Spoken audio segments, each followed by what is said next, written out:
Lord, bless all the things that I will do today. Panginoon, maraming salamat na naman sa bagong araw. Salamat sa mga bagong pagkakataon na ibinibigay niyo sa akin. Mga bagong opportunity na inilalagay niyo sa aking daan, sa aking daraanan. Salamat, salamat Lord. Panginoon, ako po ay lalabas na naman para magtrabaho. Marami po akong gagawin ngayon. I'm asking you, Lord, to please bless my day today. Samahan niyo po ako sa lahat ng aking pupuntahan at gawin niyo pong safe ang lahat ng aking biyahe, Lord.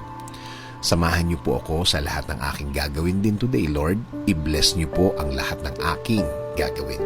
Sana po, Panginoon, wala po akong masaktan o kaya masagasaan at samaan ako ng loob at maging start ng malaking problema. Kaya importante po sa akin na ikaw ang kasama ko, Lord, sa araw na ito. Dahil alam kong kapag kasama ko kayo, mas tama ang aking magiging desisyon sa mga bagay na kailangan kong desisyonan. Kailangan ko rin po ng iyong proteksyon para sa mga taong may binabalak na masama para sa akin.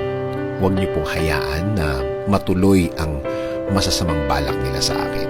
At kahit sa ibang tao na ang purpose lang naman talaga ay mang-api ng kapwa. Kailangan ko din po, Lord, ang provision ninyo ng wisdom para sa aking trabaho.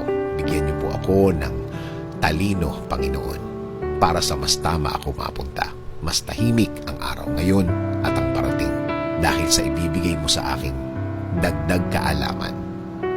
Sa lahat, ikaw na rin, Lord, ang bahala sa aking pamilya. Gawin niyo po silang safe din sa kanilang mga pinupuntahan at mga kausap. Patuloy niyo po silang i-lead sa tama.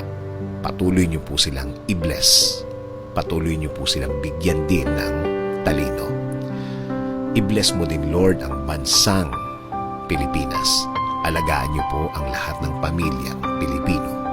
Hindi lang po sa Pilipinas, kundi ang lahat ng Pilipino sa buong mundo.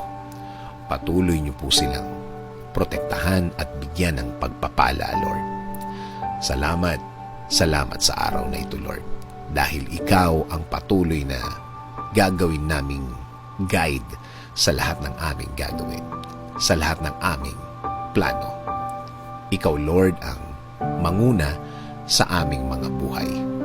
Patuloy niyong pasukin ang lahat sa aming buhay. In Jesus' name we pray.